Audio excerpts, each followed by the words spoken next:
Científicos de Jataí, no ano de 2004. Foi da primeira turma para a qual eu ministrei aula, quando eu cheguei aqui em Jataí, né?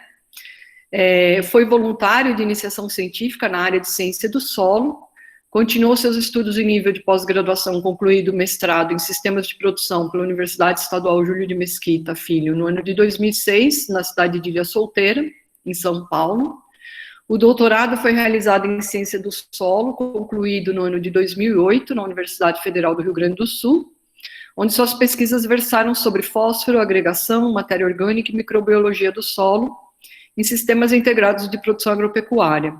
Atualmente é professor associado da Universidade da Universidade Federal de Rondonópolis, vice-diretor da Aliança CIPA e vice-presidente da Sociedade Brasileira de Sistemas Integrados de Produção Agropecuária. Orienta estudantes de graduação e pós-graduação, é docente permanente do Programa de Pós-Graduação em Zootecnia e colaborador do Programa de Pós-Graduação em Produção Vegetal da Universidade Federal do Paraná. É líder do Grupo de Pesquisa e Inovação em Sistemas Puros e Integrados de Produção, desde 2013, com pesquisa nas relações solo-planta-animal-atmosfera. É editor associado da Revista Brasileira de Ciência do Solo, além de ser revisor de diversos periódicos nacionais e internacionais. É autor de 3 livros, 5 capítulos de livro e mais de 50 artigos científicos, com destaque para o livro Sistemas Integrados de Produção Agropecuária no Brasil, que é o livro da Embrapa, né, Ed Carlos? Esse é um livro que a sociedade lançou, que nós lançamos num congresso, Vera. Ele não é o da Embrapa. Nós devemos agora, para esse ano, torná-lo e-book, para poder disponibilizar para o pessoal de forma livre. O e-book facilita muito a vida da gente, né? Sim. Tá, joia, então. Você tem algum questionamento? Você autoriza a gente a gravar? Pode gravar, fica à vontade. Tá bom, então. Alguém tem algum questionamento? A gente pode começar. Vou mandar bala? Então, Ed Carlos, fica à vontade. Perfeito, Vera. Qualquer coisa, vamos chamar aqui. Beleza. Agradeço, Vera, pelo convite. Para mim é uma satisfação poder compartilhar um pouquinho sobre a nossa experiência com sistemas integrados, principalmente com foco hoje mostrando o efeito, né, do animal nesses sistemas. Ou seja, o que o componente animal promove nos sistemas de produção de forma a gerar propriedades emergentes ou gerar condições que melhorem a produtividade do sistema de produção. Então, eu vou compartilhar a minha tela. Vocês me falem se está sendo compartilhada.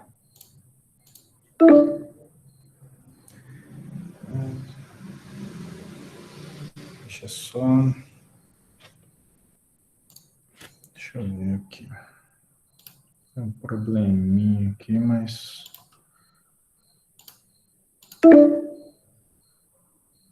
Deixa eu só liberar.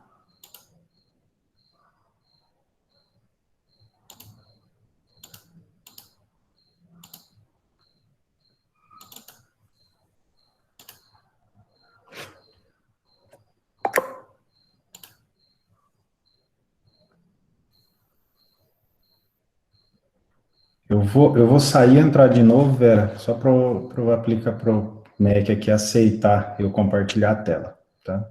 Tá, joia. Qualquer coisa também...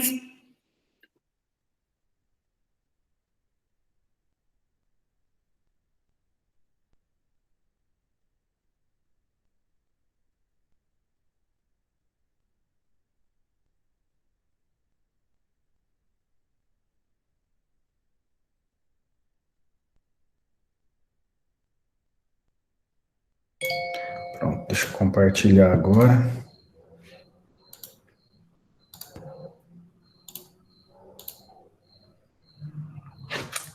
Tá compartilhando aí a minha tela? Tá. Beleza. Bem, aí se vocês tiverem alguma pergunta, qualquer coisa, podem ficar à vontade, tá? Porque eu tô só com uma tela aqui, aí eu não consigo ver vocês. Então, Tranquilo, qualquer coisa eu te chamo. tá bem, Vera, obrigado. Bom, gente, primeiro para mim é bastante alegria eu poder falar com vocês, né, alunos aí, ou ex-alunos da escola onde eu estudei, onde eu comecei a minha carreira, na verdade, né, que eu fiz a graduação em agronomia. Então, poder falar com vocês, eu fico bastante feliz com isso, né, onde tenho aí ex-professores que contribuíram muito com a minha formação, né, como a professora Vera, que foi minha professora de bovinos, então um pouco de forragem, um pouco de bovinocultura, e que me recordo muito bem das aulas, das aulas práticas que contribuíram muito para a minha formação. Então, para mim é uma satisfação. Bem, eu pretendo fazer uma abordagem não muito longa, curta, mostrando, sendo bem direto, né, no efeito do processo de pastejo, né, como gerador de propriedades emergentes em CIPA, com resultados nossos, né, do nosso grupo, da Aliança CIPA, que eu vou falar já para vocês. Tá? Então, aqui está o meu contato, o meu telefone, o WhatsApp, o e-mail, caso fique dúvida, queiram entrar em contato, fazer algum tipo de questionamento, fico à disposição. Eu represento aqui uma aliança, né, que é a Aliança CIPA. A Aliança CIPA, ela é uma associação público-privada sem fins lucrativos, que é coordenada por 3 grupos de pesquisa, né, o GPCIPA, da Universidade Federal do Rio Grande do Sul, o NITA, da Universidade Federal do Paraná, e o GPISE, que é aqui da Universidade Federal de Rondonópolis, em que o nosso foco, né, é gerar conhecimento e difundir conhecimento em sistemas sustentáveis de produção. E hoje a Aliança CIPA, apesar de ser coordenada por esses grupos, hoje nós temos o que nós chamamos de embaixadores, que são pesquisadores que têm a mesma visão da aliança e que se juntaram a nós, né, nessa missão de gerar conhecimento e difundir os sistemas sustentáveis de produção. Então, hoje temos embaixadores nas 5 regiões do Brasil, no Sul, no Sudeste, no Centro-Oeste, no Norte e no Nordeste, que contribuem conosco, né, nessa missão que não é fácil. Nós concebemos a aliança já visualizando a atual situação econômica e políticas de governo do Brasil, que os incentivos à pesquisa iam ser cada vez menores. E hoje vocês estão num grupo de pesquisa e devem já ter ouvido falar, os seus professores comentarem a dificuldade de se conseguir recursos para se fazer pesquisa. Então, a aliança ela veio como uma forma de captar recursos, né, e tornar isso de forma a utilização mais fácil para que a gente consiga efetivamente desenvolver nossas pesquisas por meio dessa interação com a iniciativa privada. Então, hoje nós temos a nossa base, ela é científica, então nós temos protocolos experimentais em diversos estados, né? Nós temos 3 protocolos lá no Rio Grande do Sul, um na Universidade Federal do Paraná e 3 aqui em Rondonópolis, né, aqui no Mato Grosso, 2 em Rondonópolis e 1 em Itiquira, que tratam de experimentos de longa duração. Então, nós temos experimentos, desde que foram iniciados mais recentemente, 2017, até experimentos de mais de 20 anos, né, que têm sido conduzidos. Desculpe aqui que apareceu, a Siri apareceu aqui. O nosso grupo de pesquisa, especificamente aqui o GPISE, então esse daqui é o nosso grupo. Hoje nós daqui do centro, para as laterais, temos o professor Leandro e eu como coordenadores, somos estudantes de pós-doutorado, de doutorado, de mestrado e diversos estudantes de graduação. Nosso grupo trabalha basicamente com duas linhas, tanto sistemas puros como sistemas integrados de produção agropecuária. E é claro que para que isso aconteça, né, diversas parcerias necessitam acontecer para que a gente consiga efetivamente viabilizar recursos para que a gente tenha, né, condições de tocar as nossas pesquisas. Então, aqui está nosso site, para finalizar essa apresentação da Aliança, aliancasipa.org, e vocês podem encontrar-nos também nas nossas redes sociais, tanto a Aliança CIPA como o GPISE, vocês vão encontrar no Facebook, no Instagram, uma forma e ali vocês vão ver que nós utilizamos esses meios para divulgação dos nossos trabalhos, né, e das ações da Aliança. Bem, iniciando, né, efetivamente a nossa fala, então eu quero, de forma geral, fazer uma breve contextualização, né, das demandas globais e como os CIPAs podem responder, isso de forma breve, e depois entrar efetivamente no que a Vera me pediu, que é mostrar, né, como a presença do animal em pastejo pode contribuir para melhorar, né, a eficiência do sistema de produção. Então, se nós formos fazer uma abordagem, veja que eu estou falando aqui para vocês CIPA, né, que são sistemas integrados de produção agropecuária, e também a gente ouve falar muito e é generalizado, o termo ILP, que é a integração lavoura-pecuária. Qual que é a diferença de um e outro? Talvez eu vou mais falar durante a minha apresentação CIPA, até porque nós estamos em um meio acadêmico. O CIPA é um termo mais científico, tá? É o que o mundo conhece como sistemas integrados, que é a linguagem da FAO, né? Que é Integrated Crop Livestock Systems. São sistemas integrados de produção agropecuária.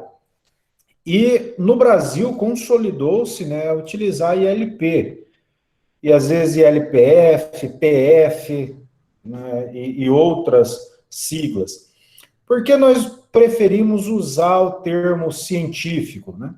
Porque eu posso, por exemplo, ter um sistema que integra lavoura de arroz, piscicultura e avicultura, né? Que é um sistema muito utilizado na Ásia, que entra arroz, entra peixe na lavoura de arroz por inundação, e utiliza-se marreco de Pequim para o controle de algumas pragas da lavoura de arroz.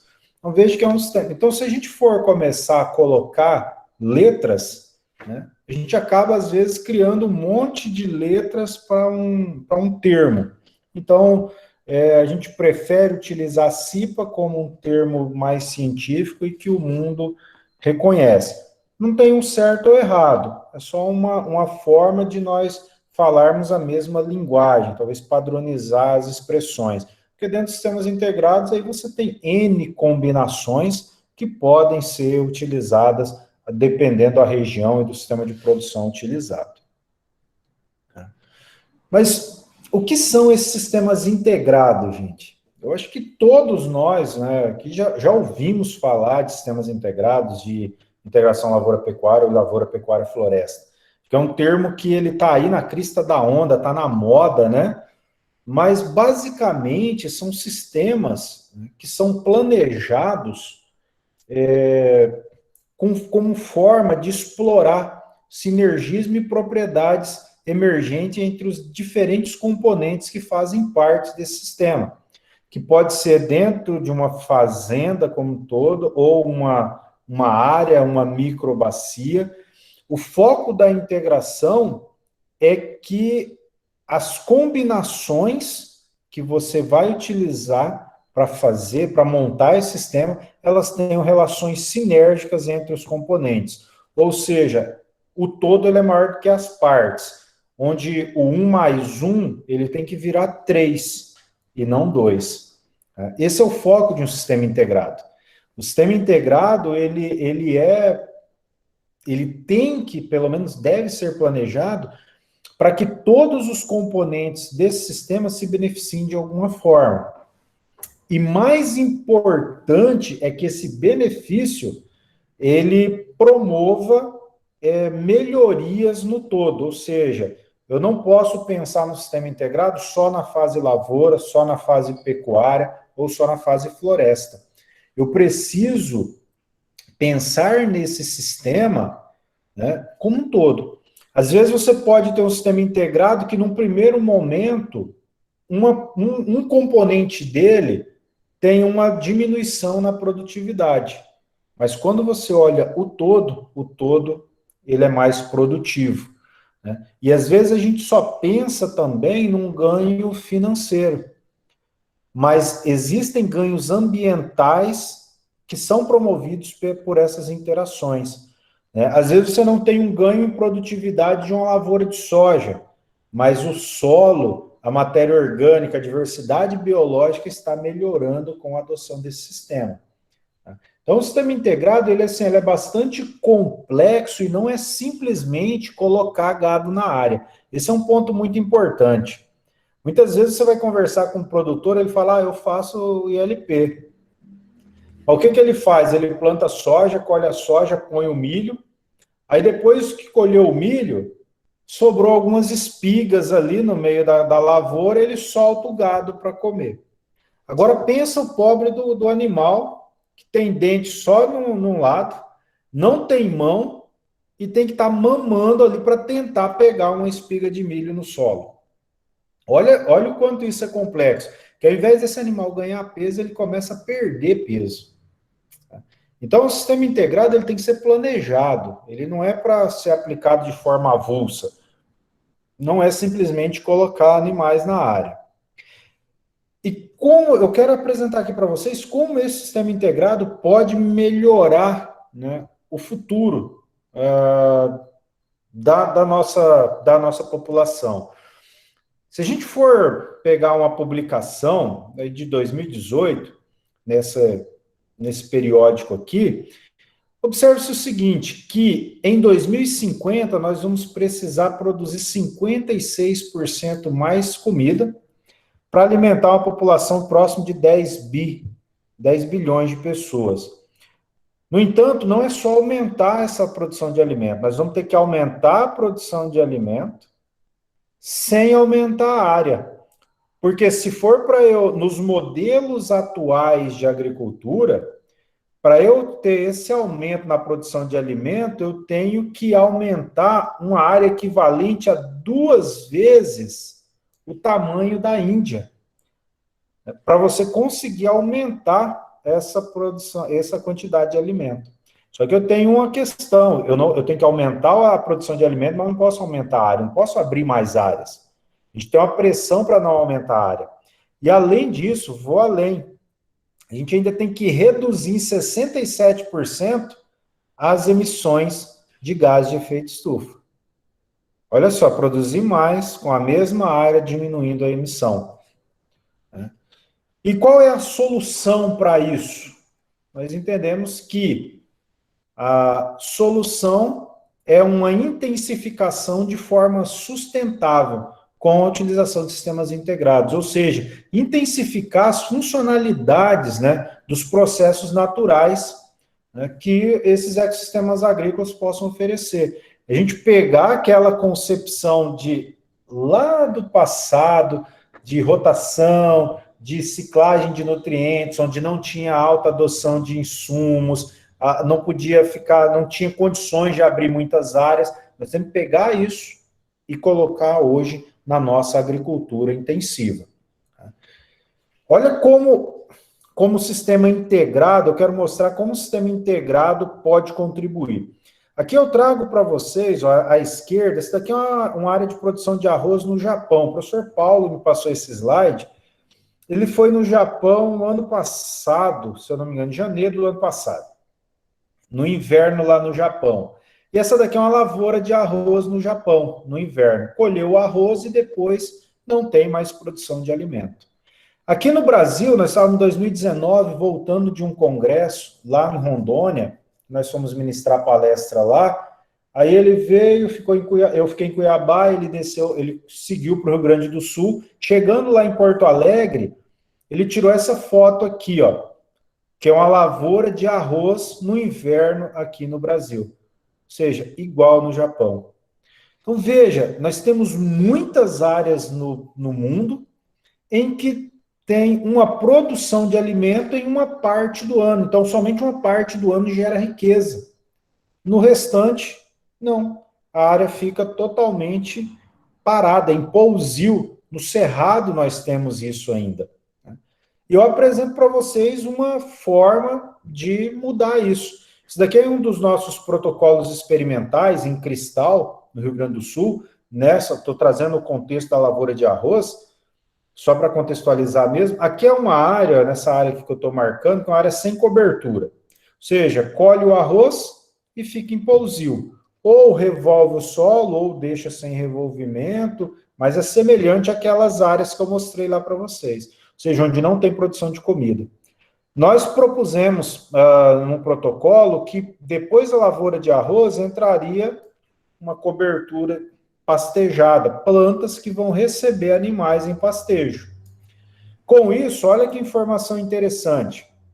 No plantio de arroz convencional, eu produzo aproximadamente 547 quilos por hectare de proteína digestível para consumo humano. Quando eu coloco um azevém e entro com pastejo, isso já vai para 650 quilos de proteína. Se eu começo a diversificar mais o sistema, que é a base do CIPA, tem o arroz, depois desse arroz eu entro soja com azevém em pastejo, eu tenho uma produção de 913 quilos de proteína. Ou seja, eu tenho mais alimento sem considerar aumentos de terra. E o que é mais interessante, ó, nesse mesmo experimento, isso aqui é a dissertação do Denardim. Denardim fez doutorado lá, agora ele faz aqui pós-doutorado aqui comigo. Ele observou que no sistema tradicional de produção de arroz, ele gastava 152 quilos de nitrogênio para produzir 10 toneladas de arroz. Quando eu tinha a presença do animal, isso caía para 115. Comportamento semelhante para o fósforo e para o potássio. Então, eu produzo mais, sem aumentar a terra, com a menor utilização de fertilizantes. Ou seja, eu produzo mais comida com a menor unidade de nutriente. Isso é ser sustentável e ser intensivo. Esse é o foco dos sistemas integrados. E aí, como eu vou montar isso? Né? Como está apresentado aí, está numa bandeja. A gente tem N opções de combinação de culturas, né, de categorias animais que podem ser utilizados em sistemas integrados. O importante é que ele seja planejado. Aqui no Mato Grosso, vou até mostrar uns dados para vocês agorinha, que a gente entra com rotações com algodão, com soja, com diversidade, consórcios na fase de pastagem. Então, assim, tem N possibilidades. Tá? Não é nada engessado, não é soja depois pasto, ou soja, milho consorciado, depois entrar animais. Não. Cada propriedade ela é única, cada propriedade tem o seu sistema que pode ser utilizado com diferentes combinações. E agora, eu entro no foco mesmo da nossa fala, que é o que acontece. Eu quero trazer algumas alterações no solo pela presença do animal, e depois eu quero mostrar a produtividade de culturas em função desse animal. Por que o solo, gente? E sem puxar a sardinha, por trabalhar muito na área de solo. É porque o solo ele é a memória do sistema. Imagina que você planta uma soja numa área, aí depois você colhe, leva esse grão embora. Você coloca um animal na área, o animal pasteja, cicla, mas daqui a pouco você leva esse animal para o abate. Mas qual o único componente que permanece? O solo. Então, o solo ele é a memória do sistema. qualquer manejo que você faça, seja de lavoura, seja de animais, manejar o pastoreio, qualquer um desses vai impactar o solo. E aí o solo, como a memória do sistema, ele vai refletir em produtividade das culturas que você for adicionar ali. E das culturas eu estou falando do próprio pasto, que reflete em produção animal, como da lavoura. Por isso quero trazer para vocês algumas alterações. A primeira informação que eu quero trazer para vocês, que é muito interessante, ó, que a inserção do animal em pastejo, quando eu coloco o animal em uma área de lavoura, eu tenho melhorias de solo e baixa exportação de nutrientes. Olha que coisa aqui. Vamos pegar só a soja. Para cada 4 toneladas de soja, que é aí próximo de 65 sacas de soja por hectare, tem exportação, ó, que vai embora 320 quilos de N, 60 de P2O5 e 80 quilos de K2O. Quando eu produzo 15 arrobas por hectare, o animal leva embora 11 de N, 7 de P2O5 e 600 gramas de K2O. Então veja que quando eu coloco o animal em pastejo, a exportação de nutrientes por esse animal é extremamente pequena. Então é fácil com a pecuária, se for bem manejada, solo adubado, ter um aumento na fertilidade do solo, porque a exportação pelos animais, ela é pequena. E além disso, ela ainda tem a capacidade, a presença do animal em pastejo, ajuda a sequestrar carbono no solo e aumentar matéria orgânica. Como acontece, quais as primeiras alterações da inserção do animal em pastejo? Imagina, ó, eu tenho aqui uma imagem, ó, considerem aqui que do lado direito eu tenho uma área de plantio direto com planta de cobertura. Suponhamos que nós plantamos uma soja, colhemos essa soja, semeamos uma gramínea, então nós temos um pasto formado. Desse lado direito eu não coloco animais, então era só planta de cobertura. E desse lado esquerdo eu tenho a entrada do animal em pastejo. O que acontece quando vai evoluindo o período de pastejo? Onde eu não tenho animal, segue crescendo o pasto. Né? Esse pasto, vocês sabem que quanto menos ele é pastejado, menos perfilhamento também tem.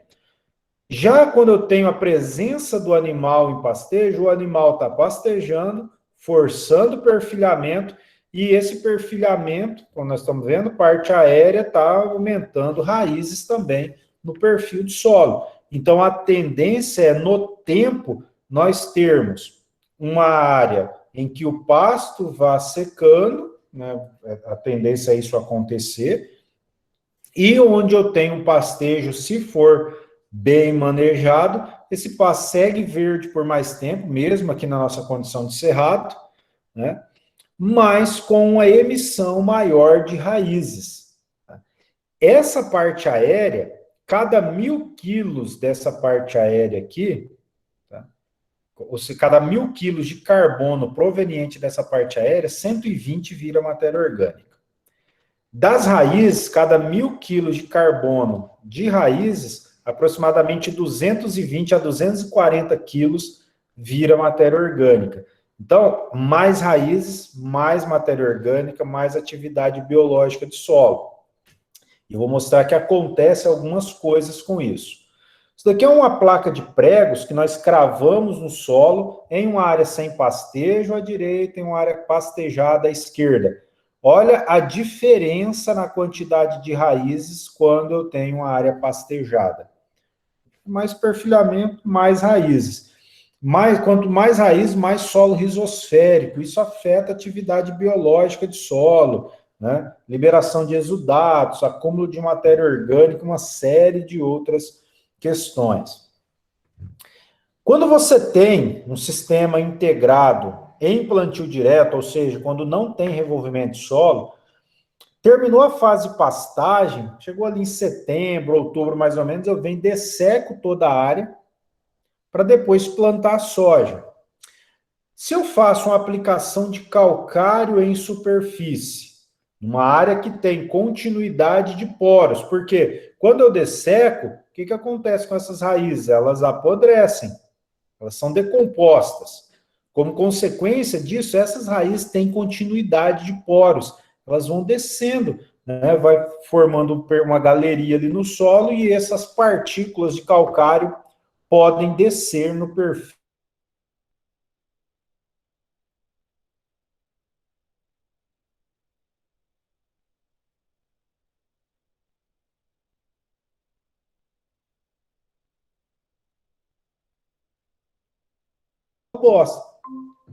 Esse besouro, o que ele faz? Ele vai depositar as fezes dos animais lá em profundidade. Para isso, ele vai formar galerias. Nessas galerias formadas por esses besouros, pode ter entrada de partículas de calcário e outros nutrientes que são aplicados em superfície. É claro que esses besouros vão estar presentes onde você tenha um manejo, um planejamento do teu sistema integrado. Geralmente, a utilização de ivermectina promove a morte desses besouros. Então, você tem que mudar o princípio ativo. Tem outros princípios ativos que você pode utilizar para manter esses insetos nas áreas e promover isso. Aí fica assim, fala, pô, Edgar, isso daí tá muito teórico, professor. Esse negócio aí, a animação é fácil, né? Aí, olha aqui. Isso daqui é uma área aqui do nosso experimento ali na guarita. Olha o tamanho desse canal aqui deixado por esse inseto. Será que desce partícula de calcário por aqui? Aqui desce até grânulo de MAP, de cloreto de potássio e de ureia aqui dentro. Imagina uma partícula fina de calcário. Isso aqui é olha uma placa de fezes, ó, toda movimentada, onde ele é bem manejado, onde tem locais que tem muito desses besouros, você vê as fezes se movimentando, né? A minha esposa, eu até esqueci de colocar hoje, agora que me veio à mente, a minha esposa gravou esses dias o besouro. Ele fez o buraco, ia lá nas fezes, fazia a bolinha, puxava para dentro. E aí vai fazer o quê? Ó? Vai levar a matéria orgânica. Nessa foto aqui embaixo, ó, olha aqui, ó, carbono, que ele está levando fezes ali para baixo. Então, esse é um efeito desse besouro, né? Então, ele começa a mudar a correção da acidez do solo e começa a ter movimentação de partículas no perfil. Olha isso daqui. Isso daqui é solo revolvido por um inseto. Né? Isso que é um processo até que ocorre muito no cerrado, por isso que os nossos solos são tão uniformes, que é um processo de bioturbação. A própria fauna, né, vai promovendo isso e incorporando fezes no perfil.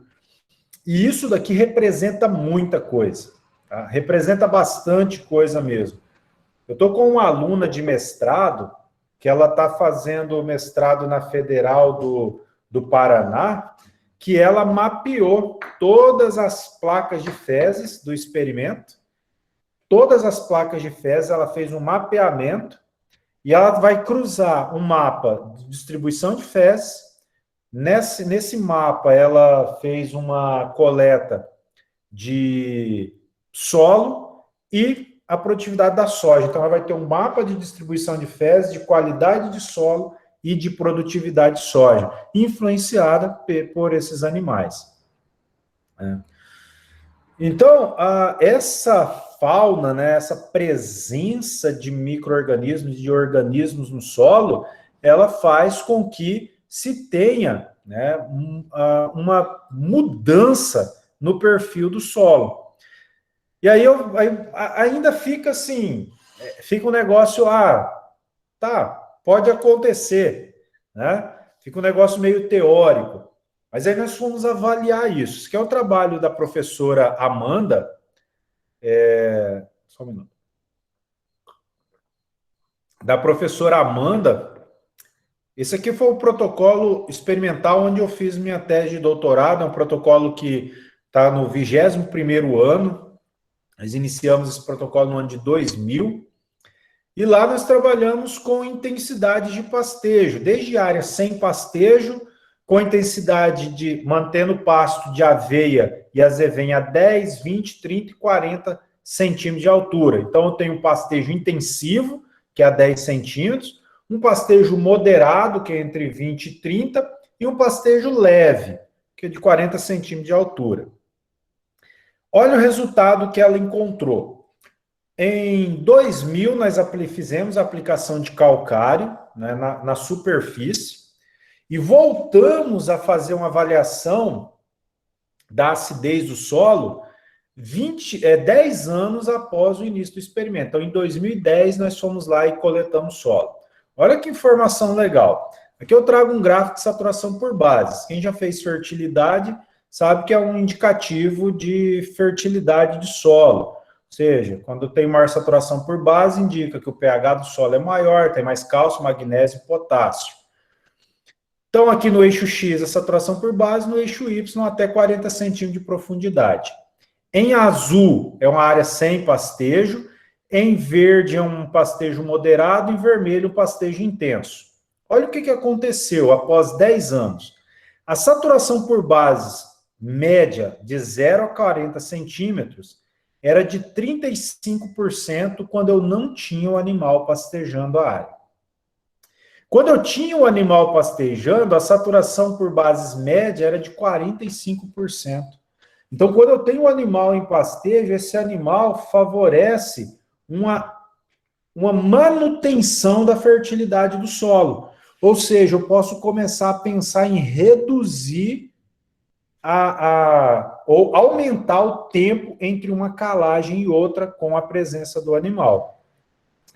Olha que outra informação interessantíssima. Quem fez fertilidade também sabe que tem uma relação direta entre pH e saturação por base. Ou seja, se aumenta o pH do solo, aumenta a saturação por base. Então, aqui eu trago no mesmo trabalho ó, o pH do solo no eixo X e no eixo Y a saturação por base. Em azul sem pastejo, verde e vermelho pastejado. Olha que coisa interessante. Quando eu tenho aumento de 0,1 unidade no pH do solo, na área sem pastejo, cada 0,1 que aumenta a saturação por base, aumenta 5,1, cada 0,1 uma unidade de pH, aumenta 5,4% na saturação por base. Então, aumentou um pouquinho o pH, aumenta 5,4%. Já quando eu tenho a presença do animal, cada 0,1 unidade que aumenta o pH, aumenta em cerca de 10,3% a saturação por base. Ou seja, a presença do animal em pastejo favorecendo mudanças na dinâmica da química do solo. Veja que agora, além de demorar mais tempo para fazer calagem, eu ainda posso usar doses menores de calcário para atingir a mesma saturação por base. É claro que a gente ainda não tem uma recomendação para passar para um técnico, para ele falar, olha, você vai usar essa fórmula para calcular a recomendação de calagem. Mas nós já temos aqui indicativos demonstrando que a presença do animal altera a dinâmica da fertilidade. E uma outra informação bem legal, não trouxe, mas é que nós observamos, uma aluna do professor Paulo foi fazer parte do doutorado dela na França e levou solo, e ela observou que nas áreas que tinha a presença do animal em pastejo, houve a formação de um novo mineral de argila. Ou seja, o animal, inclusive, mudando a mineralogia do solo. Olha que coisa interessante. Não é a minha área mineralogia, eu não vou saber explicar o porquê disso. Eu estou trazendo uma informação para vocês que é possível ter alterações muito grandes nos sistemas e que, às vezes, nós estamos querendo conduzir áreas de integração igual a área de lavoura convencional. E as coisas são muito diferentes. E aí volta aqui naquilo que eu mostrei para vocês. Olha, se tem raízes, desce mais. Se tem o rola-bosta, ele leva fezes lá para baixo. Além disso, pode descer calcário. Olha esse trabalho aqui, também da professora Amanda. Esse daqui na Soil Utility. Ela pegou aquela área, aplicou calcário em superfície, depois de 18 meses ela voltou para fazer uma avaliação de como tinha sido a correção. Onde não tinha pastejo, aqui em amarelo, ó, o pH do solo alterou até 7,5 centímetros, assim como a saturação por base. Olha quando eu tenho a presença do animal, ó, variando de 17 a 20 centímetros, o efeito. Então, você aplicou o calcário na superfície e mudou o pH até 20 centímetros. A saturação por base, ó, chegou até 40 centímetros, observar a alteração na saturação por base, onde tinha a presença do animal, contra 7,5 centímetros. Então, lembra que talvez o teu professor aí de fertilidade, às vezes ele pode ter falado igual o meu, quando eu aprendi, que o calcário ele é pouco móvel no solo. Então, você aplica o calcário na superfície, ele reage ali 3, no máximo 5 centímetros de profundidade por ano. Estou trazendo aqui que em 18 meses teve produtos da dissolução do calcário até 40 centímetros de profundidade ou mais, porque nós paramos de avaliar em 40. Então, veja a dinâmica, a presença desse animal mudando a dinâmica da correção. Nós até brincamos, ao invés de revolver solo para incorporar calcário, coloca o animal para ajudar a incorporar esse calcário. E aqui eu trago um CIPA em foco. Esse daqui é um material, nós publicamos ele em novembro de 2019, 4 vezes ou 5 vezes por ano, nós publicamos um CIPA em foco. Já está para sair um outro agora, que também está lá nas redes sociais da Aliança, no nosso site, vocês têm toda essa biblioteca. Aqui nós avaliamos o incremento de renda por meio da integração, né, lá no sul do Brasil. Olha, pegando a informação aqui, é produtividade de soja ou produtividade equivalente. Nós avaliamos a produtividade de soja na lavoura sem pastejo, na lavoura em pastejo moderado, e pegamos a fase pecuária da lavoura moderada e convertemos a produção animal em equivalente saco de soja. Olha que informação interessante, ó. Quando eu tenho a lavoura sem pastejo, ó, na média aqui foi por volta de 40 sacas. Então, essa é a produção. Quando eu tenho a lavoura com pastejo moderado, também aqui, ó, por volta de 40 sacas, ou seja, a presença do animal não impactou negativamente a produtividade da soja. Isso aqui é a média, né, de todos os anos. E ainda tem aqui, ó, a produção animal em equivalente soja. Olha isso. Agora, se eu somo essa com essa, eu estou indo lá para mais de 100 sacos de soja, na média, contra 40. Ou seja, a produção animal incrementando renda e reduzindo riscos. Por que reduzindo riscos? Vou dar um exemplo aqui do nosso experimento. Nós temos um experimento que eu já vou mostrar uns dados para vocês de produção, que nós colhemos soja, semeamos a gramínea, choveu 15 milímetros, depois choveu mais 10 milímetros só, até esse final de semana que choveu bem.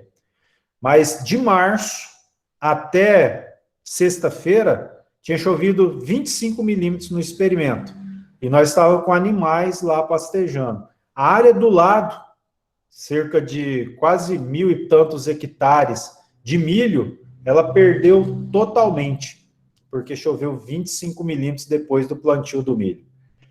Então, a pecuária, mesmo que chova menos, né, ela é mais resiliente, ela aguenta mais desaforo do que a lavoura.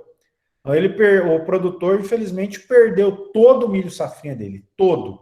É uma fazenda de 10 mil hectares, ele deve ter conseguido plantar por volta de 1.500 hectares de milho safrinha, mas ele perdeu todo o milho. E a pecuária, ele estava com um pastinho bem capenga, choveu agora 55 milímetros, ele vai colocar animais lá. Então, esse planejamento de ter animal, de ter lavoura na safrinha é muito interessante, né? Porque você dilui o teu risco quando tem a presença desse animal.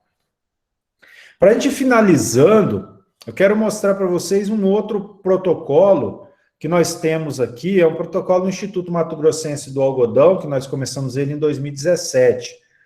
É um protocolo experimental, que é uma área menor, é uma área de 6 hectares, em que nós temos 5 tratamentos. Na safra, quando nós começamos, vai soja nos 5 tratamentos. No tratamento 1 não entra nada, ou seja, só tem pousio depois da soja. No tratamento 2, pasto solteiro. No tratamento 3, pasto consorciado. No tratamento 4, é o mesmo pasto consorciado, só que ele fica 18 meses, ou seja, no próximo ano não entra soja. Então fica 18 meses de pasto. E aqui eu tenho um tratamento que é o T5, que é soja na safra, pasto consorciado com pastejo, ou seja, aqui sim é um sistema integrado. E depois de 2 ciclos que nós fazemos isso, né, a gente entra aqui com a cultura do algodão. Depois volta tudo isso. Porque o algodão, essa aqui é uma área de um solo bem arenoso, é um solo que tem aí por volta de 14% de argila, o algodão não é plantado nessas areias. Então foi um desafio que o diretor do IMA nos fez, falando, olha, Carlos, eu só tenho lugar para entrar com algodão em solo arenoso, que às vezes é com pastagem degradada, ou uma área que é com soja, mas que a gente não faz nada de algodão nessas áreas, se for areia. Então nós entramos com esse protocolo, né, e começamos a avaliar. Tá? Fizemos 2 anos, depois entramos com o algodão. Eu vou trazer aqui alguns resultados para vocês, o que aconteceu depois de 2 ciclos, né, do experimento. Eu trouxe aqui só 4 tratamentos, eu tirei aquele de pasto de longa duração, porque quando nós coletamos, não houve a possibilidade de avaliar. Mas olha, onde eu tinha uma área solteira, só soja, sem nada, 14 gramas por quilo de carbono no solo. Quando eu tinha um animal, isso daí foi para 20. A biomassa microbiana, os micro-organismos do solo, ele saiu de 80, foi para 110, onde tinha pasto, mas não tinha animal, e 225 quando eu tinha a presença do animal. Estou falando de um aumento aí de 181% na biomassa microbiana, a parte viva do solo. Isso, como consequência, o que fez? Fez com que acelerasse a taxa de mineralização, então o tempo de meia-vida da fitomassa, ela caiu de 120 mais ou menos para 85 dias. Isso faz com que a liberação de nutrientes seja maior onde tem a presença do animal. Então, olha, eu tenho 78% mais nitrogênio liberado para as plantas quando eu tenho a presença do animal em relação a sistemas de plantio direto sem o animal em pastejo. Ou seja, quando a soja está aumentando, ou o algodão, a cultura que seja, está aumentando a exigência por nutrientes, em áreas que eu tenho o animal, por ter aumentado a atividade biológica do solo, faz com que a atividade microbiana seja maior e a liberação de nutrientes também seja aumentada nessas áreas. E o que isso reflete? Como eu falei, ter melhorias no solo é importante para o produtor que se tenha melhorias também na produtividade. Então, depois de 2 ciclos, nós entramos com a cultura do algodão nessa área. E aqui eu trago para vocês os resultados. O algodão plantado naquela área, que era soja pousio, produziu 1.649 quilos de algodão em caroço. Quando era um pasto solteiro, 2.982 quilos. Um pasto consorciado, ou aquele pasto de 18 meses, depois da soja, 3.320 quilos. Quando eu coloco o animal em pastejo, 4.144 quilos. A média do Mato Grosso, que é o maior produtor de algodão do Brasil, 4.289. Foi bem interessante um dia que nós tinha um pessoal da Embrapa lá no IMA, eu fui lá para apresentar os nossos trabalhos, e nós fomos na lavoura de algodão. O experimento ele começa com as parcelas menores, que não entra animal, e no fundo, as 3 parcelas grandes, né, das 3 repetições, que entram os animais. E o seu Álvaro, que é o diretor do IMA, entrou nessa área aqui, ó, começou pela Pousio, passou pela Solteiro, e de repente entrou na área que estava a ELP. Aí ele olhou para trás, olhou para a área e falou assim, o que tem de diferente aqui? Aí eu falei, por que, seu Álvaro? Não, porque aquela lavoura ali atrás é uma lavoura de 180 arrobas por hectare. Essa daqui é uma lavoura de 300 arrobas por hectare, que era na área de LP. Eu falei, o que o senhor acha que tinha de diferente? Ele, deve ter posto mais nitrogênio, mais adubo. Eu falei, não, só o animal que é diferente aí. Ele ficou até espantado, porque ele não esperava que tivesse essa diferença. Mas o que aconteceu? A gente observou muitas variações. Atividade biológica era melhor, menor compactação do solo, apesar de ter o animal. Olha que coisa interessante. Tinha o animal, só que tinha menor resistência à penetração, porque aí tem mais raízes, né? O solo acaba descompactando mais. Eles avaliam endofíticos e faz bioprospecção de micro-organismos para usar para controle biológico, e eles coletaram nos diferentes tratamentos e observaram que onde tinha o animal, eles encontraram mais micro-organismos que têm potencial de controlar pragas das lavouras. Então, isso foi por isso. É uma série de coisas que hoje a gente ainda está estudando as relações de causa e efeito, é a dissertação de mestrado da Evelyn, a gente entender melhor esses processos, fizemos avaliação metagenômica, para entender esses processos, né, dessas relações de causa e efeito, para trazer essas informações depois. Mas é uma informação, né, surpreendente, de mostrar que o animal em si, trazendo benefícios para o sistema. E para fechar, eu quero trazer rapidamente, né, até porque eu não tinha trazido dados de produção animal, eu tenho só mais 2 slides, para mostrar para vocês, esse aqui é um outro protocolo que nós temos, que é na Fazenda Guarita, aqui do lado de Rondonópolis, do lado do aeroporto aqui da cidade, é nessa fazenda, que é uns 10.500 hectares. Então, nós temos um experimento lá com 23 hectares, são 4 tratamentos com 3 repetições, e lá nós testamos a adubação convencional e a adubação de sistemas. Lembra que eu mostrei lá para vocês que o animal, se produzir 15 arrobas, né, de carne, de carcaça, ele exporta 11 quilos de nitrogênio, 7 de fósforo e 700 gramas de potássio. Ou seja, é uma quantidade muito pequena que é exportada, né?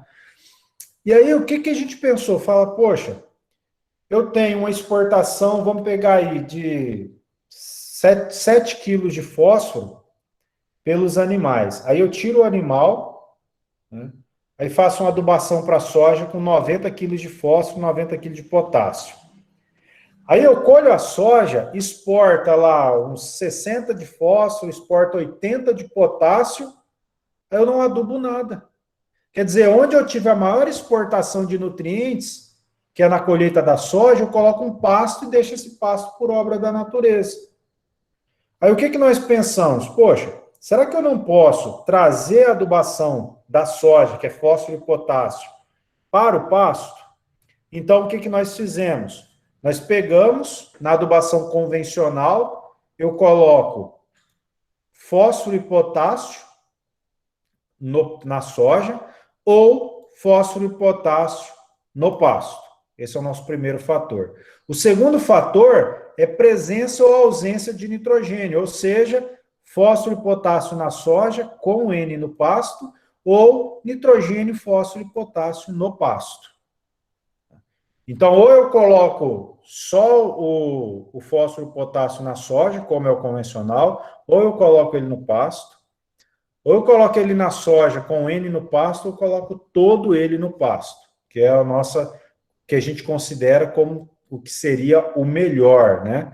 Porque aqui a maioria dos produtores, na verdade, quase a totalidade, não aduba pasto na integração.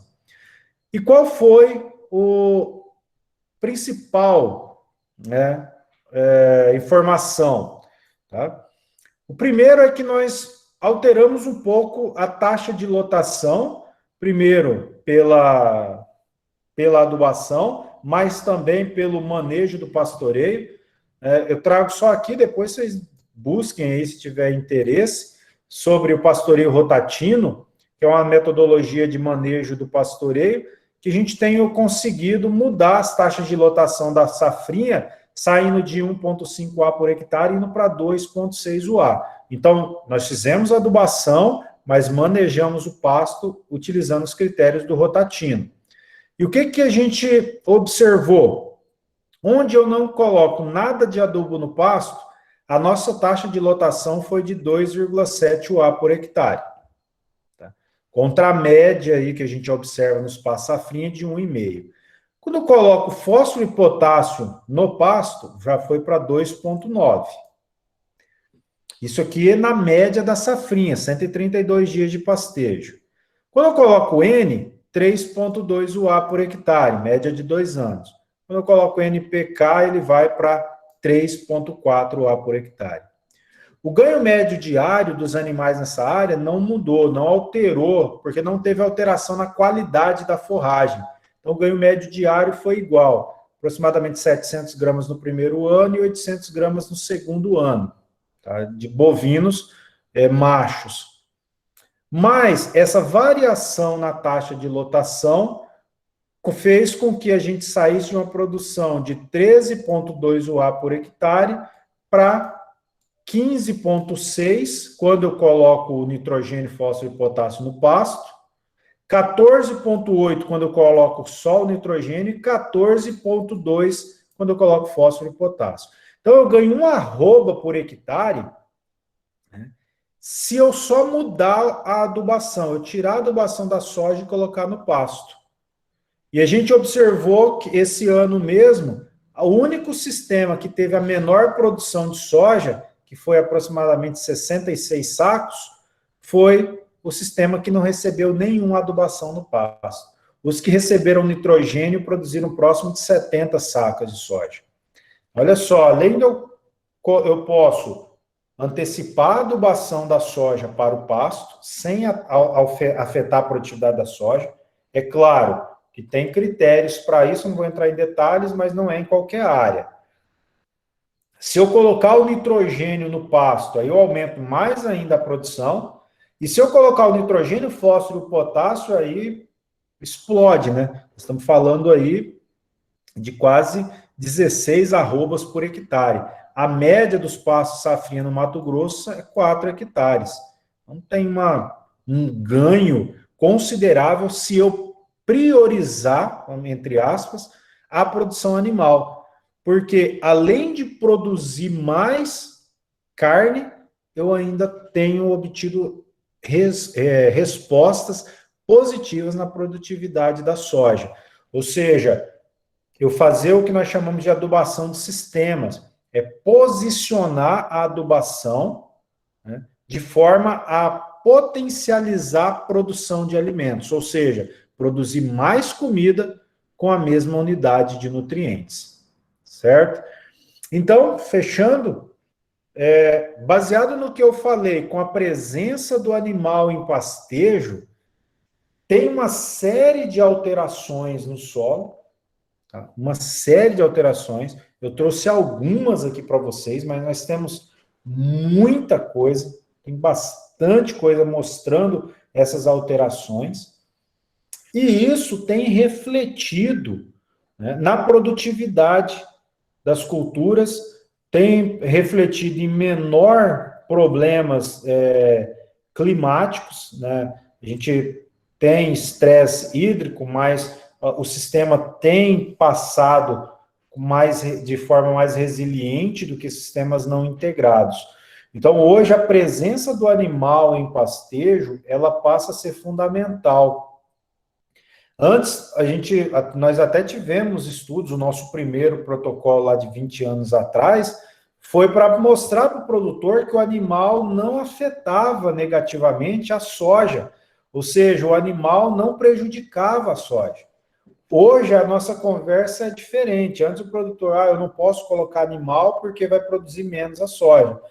Hoje, aqui no Mato Grosso, aqui no Brasil Central, o produtor já fala, se eu quero aumentar a produção, eu tenho que colocar o animal.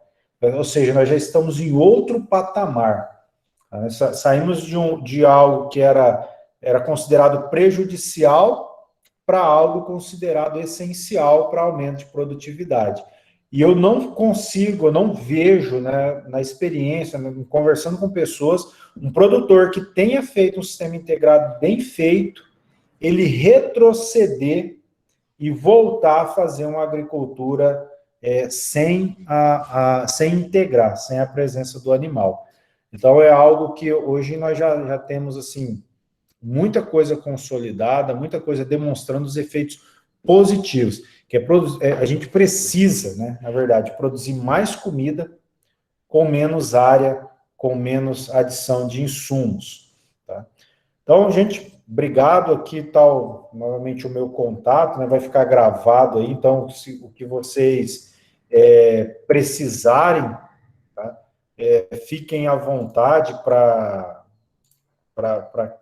perguntar, para questionar, seja agora, seja depois, fico à disposição de vocês. Tá? Obrigado. Excelente palestra de Carlos. Muito bom. Pessoal, tem alguma dúvida a respeito da explanação? Eu tenho. Manda bala, Danilo. Eu queria saber a opinião do Ed Carlos em relação à integração lavoura-pecuária-floresta. O que ele recomendaria? A utilização de eucalipto ou de uma leguminosa tipo a acácia, que auxiliaria na fixação de nitrogênio? Perfeito, Danilo. Obrigado pela pergunta. Então, Danilo, a questão florestal, né? Hoje o sistema integrado com componente florestal, ele representa aí menos de 8% de todo o sistema integrado no Brasil. Ele é muito particular de algumas regiões, né? Então, por exemplo, para que você entre com um componente florestal, é necessário que se tenha alguém para consumir essa madeira. Seja serraria, seja energia, mas é importante, ou seja na própria fazenda, né? Existem algumas fazendas que têm UBS, que necessita dessa madeira. Então, qual madeira escolher, qual, né, componente florestal escolher, vai depender muito da região. Por exemplo, no Nordeste já se tem um componente florestal utilizando algumas leguminosas, né, que aí o pessoal vai ali, colhe e fornece para os animais. O eucalipto aqui no Mato Grosso tem ido bem, em Goiás tem ido bem, porque você tem regiões aí que necessitam, tem muita indústria que necessita, tá? Tem outras formas de fixar o nitrogênio. Nós utilizamos consórcios, eu não trouxe os resultados, porque senão fica muito longo, né, a fala, e a gente já está até meio cansado desse negócio de EAD, então, para ser mais dinâmico, eu não trouxe tanta coisa. Mas mostrando que a gente consegue, por exemplo, com consórcios entre gramínea e leguminosa na fase pastagem, aumentar o nitrogênio no solo. Tanto o nitrogênio da biomassa como o nitrogênio total. Então, a escolha do componente florestal vai depender muito da região e de como nós vamos utilizar. No Nordeste, eu visitei uma propriedade, até uma palestrante tinha vindo no congresso que nós realizamos aqui em 2018, eu fui lá e ela trabalha, ela tem um sistema integrado com fruticultura, né, com uva, que aí ela coloca ovinos, né, embaixo dos parreirais, isso é lá em Petrolina, e ela tem integrado também com manga. Então, é um sistema, assim, que depende, né, da região, mas essa questão de aumentar o nitrogênio no solo, ela é importante, e nós temos outras formas, até porque quando você pensa na fixação com componente arbóreo, nós estamos pensando em ranks maiores. Se o teu foco é a produção de carne, a distância entre um rank e outro ele vai ter que ser mais longo, e aí em grande parte do terreno não vai ter essa fixação. Então, a gente tem que utilizar de outros meios para fazer essa fixação biológica, que aí pode... A gente já tem utilizado calpi, crotalar, estilosantes, né? Tem várias opções para fazer essa fixação de nitrogênio. Tranquilo, Danilo? Sim, sim, muito obrigado. Mais algum questionamento? Perguntas? Edi Carlos, deixa eu te falar. Você tem algum dado, alguma coisa rápida que você pudesse falar para nós a respeito da diferença de consumo de água e de fitossanitários nos sistemas integrados? Porque eu já ouvi gente criticando o sistema integrado de forma equivocada, obviamente, dizendo que precisa de mais água, porque usa mais culturas, dizendo que precisa de muito mais dessecante, porque tem que dessecar o capim, né? Então, assim, eu não sei aonde essas pessoas conseguem informação, mas eu gostaria só que você falasse para os meninos, né, para que isso ficasse bem fixado, e eles terem esse discernimento, né, quando eles ouvirem informação errada, fazendo favor. Perfeito, Vera. Na verdade, esse tipo de informação, ela surge, muitas vezes não tem fonte, né? É igual uma cozinheira aí há um tempo atrás, falando na TV que o plantio de soja ali em Goiás, né, lá no Tocantins, na verdade, estava sugando a água lá de São Paulo, por isso que... Então, é esse tipo de informação que a gente não sabe de onde sai, né? Mas, na verdade, quando você pensa num sistema integrado, né, um sistema que você planeja ele bem, o que a gente tem observado, por exemplo, é redução de plantas daninhas. Um sistema integrado, não trouxe, né, mas naquele experimento lá do Sul, e nós estamos fazendo uma avaliação aqui, uma dissertação de mestrado de um co-orientado, a gente observou que nas áreas bem manejadas, com pasto bem manejado, o banco de sementes ele é menor no sistema integrado do que numa área não integrada. O banco de sementes diminui. Aqui na Gravataí, um experimento nosso, um dia um pesquisador da Embrapa me falou, de Carlos, tal pesquisador queria fazer uma avaliação de plantas daninhas aqui no experimento, o que você acha? Eu falei, olha, Flávio, eu acho que ela vai ter dificuldade em fazer esse experimento, porque a gente não tem observado incidência de plantas daninhas ou incidência muito pequena, porque a palhada que forma no solo impede a germinação das sementes e a emergência dessas plantas daninhas. Então, aí quando esse pasto, essa fitomassa que foi dessecada, começa a se decompor, a soja já fechou. E aí, novamente, diminui a incidência de raio solar, e planta daninha começa a querer vir lá na colheita da soja, que é o momento que a gente já vai semear o pasto novamente. Então, quando você tem um sistema bem conduzido, o que você vai observar é a redução no uso de defensivos. Nós temos uma experiência muito grande, Vera, no nosso experimento lá no NITA, no Núcleo de Inovação Tecnológica lá do Paraná. Lá é uma área que ela é no entorno da bacia de captação de água para Curitiba. Então, eles não podem usar nenhum tipo de defensivo agrícola. E lá a gente produz, né, milho produz girassol sem utilizar, e floresta também sem a utilização de nenhum tipo de defensivo. Lá a gente faz o plantio direto na planta, forma o pasto com aveia, na hora que vai dessecar, ao invés de dessecar, lá já se espera que tenha uma geada, dá uma geada, dá uma travada e vem com o plantio. E a gente tem conseguido altas produtividades, né, sem utilização de nenhum tipo de defensivo agrícola. Veja que a gente tem N possibilidades, né, e que isso é mito, na verdade, as pessoas não, por falta de conhecimento, começam a soltar essas coisas e soltam na mídia, e sabem fazer isso bem, chega nas pessoas nessa informação equivocada.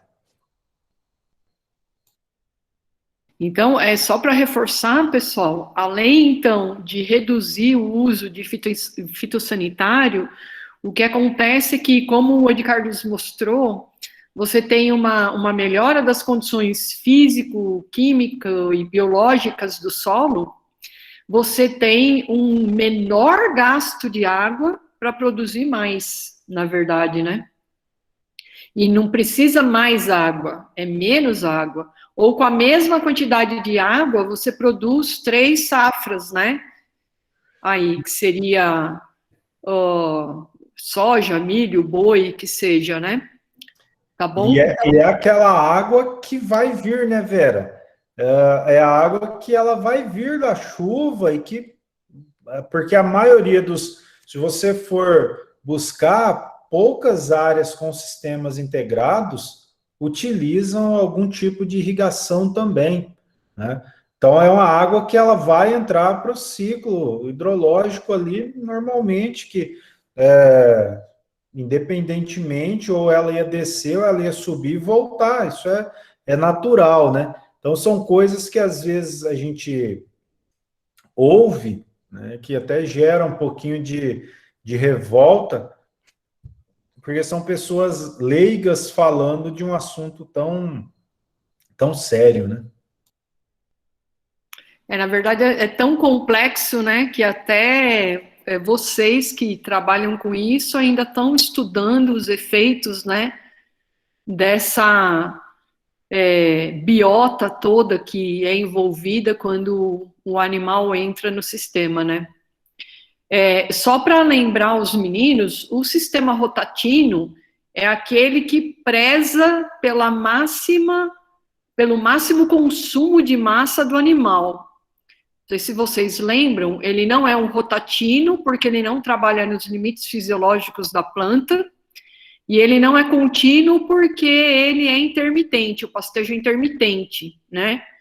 Então, trabalha aproximadamente com interceptação luminosa entre 30% e 40%, ou seja, a planta está sempre na curva de crescimento linear ascendente dela, né? E aí o animal está sempre colhendo folha com alto valor nutritivo, tá certo? Só para dar uma relembrada aí no que é o rotatino. Edcarlos, eu particularmente adorei a palestra.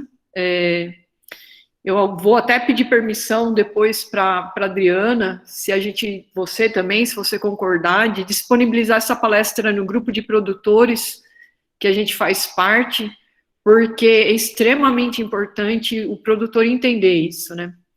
O Gabriel Morato, nosso aluno aqui do grupo, está perguntando assim: no início do ILP tem um alto investimento, principalmente pensando em produzir soja na safra. A conta fecha pensando em produzir alimento para os animais para o período da seca? Obrigado, Gabriel. Bom, na verdade, se você for pensar a ILP, o maior investimento que você vai ter é efetivamente nos animais, né? Quando, na área aqui do seu Joel mesmo, eu cheguei, ele fazia uns 700 a 800 hectares com integração, E eu falei por que ele não fazia mais, né, na safrinha, porque ele formava pasto e às vezes nem colocava animal. Ele falou, Edgar, porque eu não tenho dinheiro para comprar tanto animal. Nós estamos falando aí de chegar a colocar 5 animais de recria por hectare. Né? O preço do animal hoje, numa área que você pega aí 2, 3 mil hectares, vai fazer uma conta, é bastante dinheiro mesmo. Então, tem um investimento alto, principalmente para quem vai ter que adquirir esses animais, né? Então, vamos pensar no lavoureiro. Então, ele tem aí um alto investimento. E a conta, ô Gabriel, ela fecha. Ela fecha em quase qualquer condição. Porque hoje, para um produtor, ele perder dinheiro numa recria de integração, ele tem que ser muito bom. Né? Tem que ser muito bom para perder dinheiro. Muito bom em fazer o errado, sabe? Porque é um pasto muito barato, é um pasto que, principalmente, estou colocando assim numa condição normal, que ele não vai fazer adubação, ele poderia ainda ganhar mais. Mas é um pasto que é extremamente barato. Né? E ele, com animais de recria, numa época que em todo lugar está ocorrendo diminuição na produção animal, ou seja, no ganho médio diário está caindo porque está na seca, o cara está com o pasto bombando ainda, né? E que ele consegue altíssimos, né, rendimentos.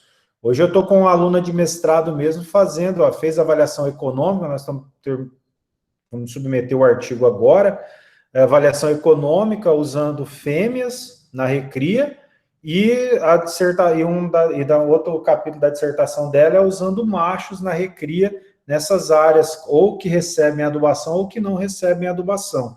E os dados preliminares dela são muito bons mesmo. Tanto é que o produtor quer aumentar a área. Né? Então, eu acredito que tem muito potencial, compensa, e o interessante é que esses animais estejam em pastejo, para que tenha aqueles benefícios que eu comentei. Você colocar o pasto, colher e se fornecer separado, não vai ter o mesmo benefício para o sistema. Mostrei, inclusive, lá com as produtividades, né? A questão biológica, de qualidade de solo e produtividade. O importante é ter o animal na área pastejando e colocando o pisoteio, a distribuição de fezes, urina ali, fazendo o pasto forçar esse perfilhamento, é isso que vai beneficiar todo o sistema de produção. Respondida a questão, Gabriel? Sim, obrigado. Mais alguma questão? Sem questões?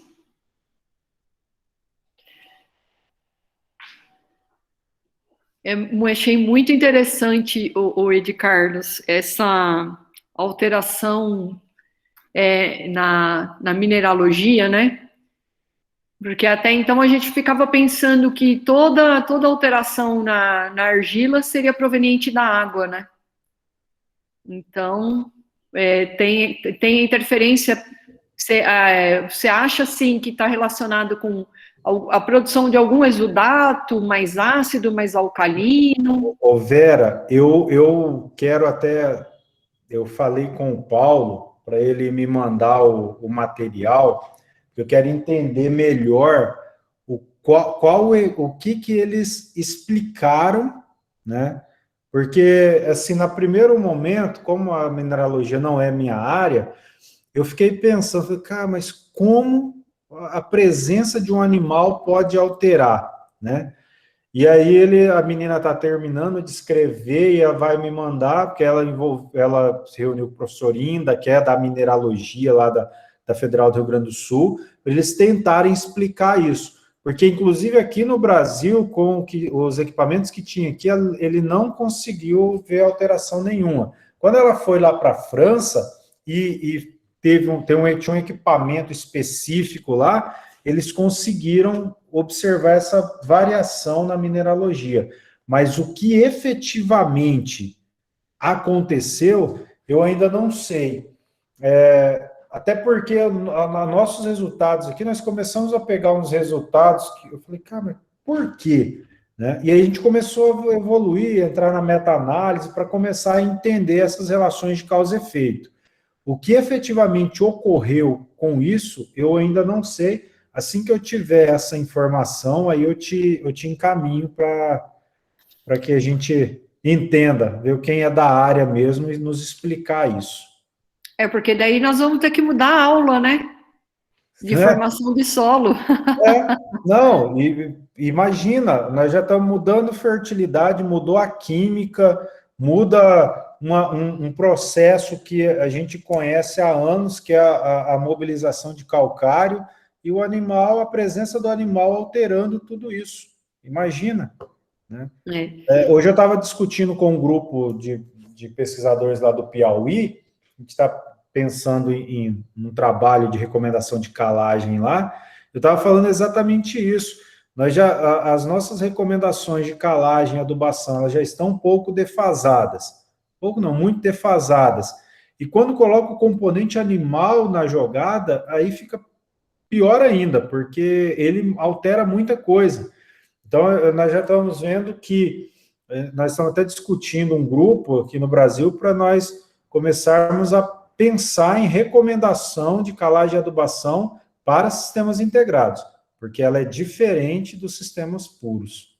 Show de bola. É muito bom. Tá vendo, pessoal, aí, ó, tem que ter boizinho na jogada, hein? Pode ser ovinos, caprinos, um gado leiteiro, gado de corte, mas tem que ter o animal na jogada, fundamental. Tá vendo? Muito bom. Mais algum questionamento? Sem questionamentos? Edicardos, muitíssimo obrigada, adorei mesmo, muito satisfeita. Você será sempre bem-vindo, nossas reuniões são sempre de segunda às 7 horas, né? Você já tem o link, então, querendo, vocês podem entrar aí, você será sempre bem-vindo. Muito obrigado, Vera, eu que agradeço demais a oportunidade e fico sempre à disposição do que vocês precisarem. Vamos precisar, nós estamos querendo montar um silvipastoril. Legal. E faz tempo já, né? Mas aí eu acho que esse ano a gente vai conseguir emplacar. Qualquer coisa eu te aciono. Opa, fica Aliás, eu estou contando com isso. Fico à disposição. Tá bom, então. Muito obrigada. Obrigado, Vera. Boa noite, gente. Até mais. Boa noite. Tchau, tchau.